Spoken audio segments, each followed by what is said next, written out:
आपल्या शहरातील प्रत्येक घडामोडी लेटेस्ट अपडेट पाहण्यासाठी आपल्या पब्लिक मीडिया चॅनलला लाईक, शेअर, सबस्क्राईब आणि फॉलो करायला विसरू नका।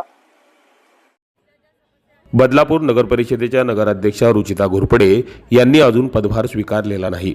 मात्र पदभार स्वीकारण्याआधीच त्यांनी थेट जनतेमध्ये जाऊन आता लोकांच्या समस्या जाणून घ्यायला सुरुवात केली आहे। नगराध्यक्ष रुचिता घोरपडे यांनी आज बदलापूर रेल्वे स्थानक गाठलं आणि प्रवाशांसोबत त्यांनी चर्चा केली। यावेळी प्रवाशांच्या विविध समस्या जाणून घेतल्या। विशेषतः गर्दीच्या वेळी प्रवाशांना आणि रात्रीच्या वेळी महिला प्रवाशांना ज्या गैरसोयीचा सामना करावा लागतो त्या समस्या त्यांनी रेल्वे प्रवाशांकडून जाणून घेतल्या। बदलापूर स्थानकात लवकरात लवकर रेल्वेच्या फेऱ्या वाढवण्यासंदर्भात पाठपुरावा सुरू आहे। तसेच रेल्वे स्थानकात स्वच्छतेच्या बाबतीत रेल्वे प्रशासन कमी पडतं, त्यामुळे पालिका या ठिकाणी रेल्वे प्रशासनाच्या परवानगीने कर्मचारी लावून सफाई करेल असं नगराध्यक्षा रुचिता घोरपडे यांनी सांगितलं। काय त्यांनी सविस्तर प्रतिक्रिया दिली ती पाहूयात। सगळ्यात इम्पॉर्टंट म्हणजे मी आज प्रवाशांना धन्यवाद द्यायला खास करून इथे ह्याला आली, प्लॅटफॉर्मवर आली। जे रेल्वे प्रवासी आहेत त्यांनी जो माझ्यावर विश्वास दाखवला की ह्या मॅडम काहीतरी करतील आपल्यासाठी, आणि मला त्यासाठी त्यांनी मतदान करून मला भरघोस मतांनी निवडून दिलं, त्यासाठी सगळ्यात प्रथम धन्यवाद देण्यासाठी मी आले।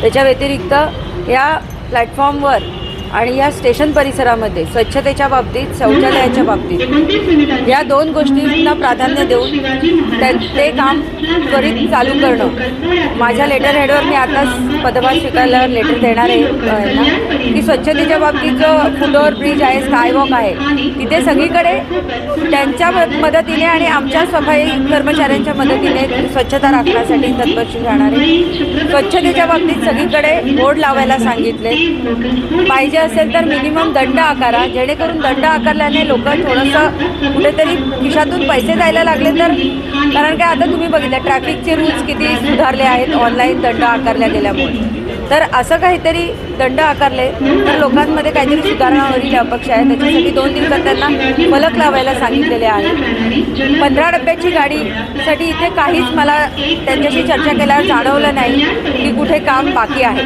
तर ह्या जानेवारी महिन्यामध्ये 15 डब्याची गाडी बदलापूरला चालू करण्यासाठी त्यांना आम्ही एक डेडलाईन दिलेली आहे की एवढ्या तारखेपर्यंत तुम्ही 15 डब्याची गाडी इथे आणा।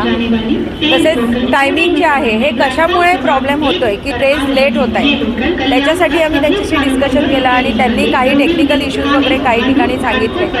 त्याच्या व्यतिरिक्त त्यांना सांगितलं की तसं असेल कल्याणला सुद्धा यार्ड मोठं करण्याचं काम चालू आहे।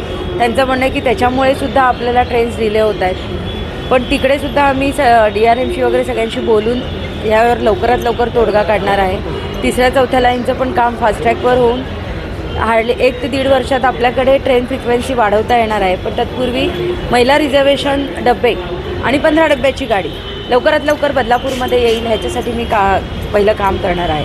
आणि स्वच्छतेच्या बाबतीत नाही, आज जनतेने जो विश्वास दाखवला आहे, खरं तर मला असं वाटतं की मागच्याच सोमवारी मी यायला हवं होतं, पण काही कारणास्तव नाही पोचू शकले। पण आज मी पदभार स्वीकारायच्या आधी मला असं वाटलं की नाही, आपल्या या ट्रेननी जी जनता जाते ही खरी जनता खरंच कसरत करत जाते आणि त्यांच्या समस्या खूप मोठ्या आहेत। तर ट्रेनच्या बाबतीत बाकी जी सर्वसामान्य जनता आहे बदलापूरची, ती आपलं पाणी कमी आलं, लाईट गेली तरी थोडं थांबू शकते, पण ट्रेन जर सुटत राहिल्या तर लोकांच्या नोकऱ्या जाऊ शकतात। म्हणून सगळ्यात प्राधान्य मी या जनतेला दिलं आणि त्यांना भेटायला आली, त्यांच्या समस्या जाणायला आली।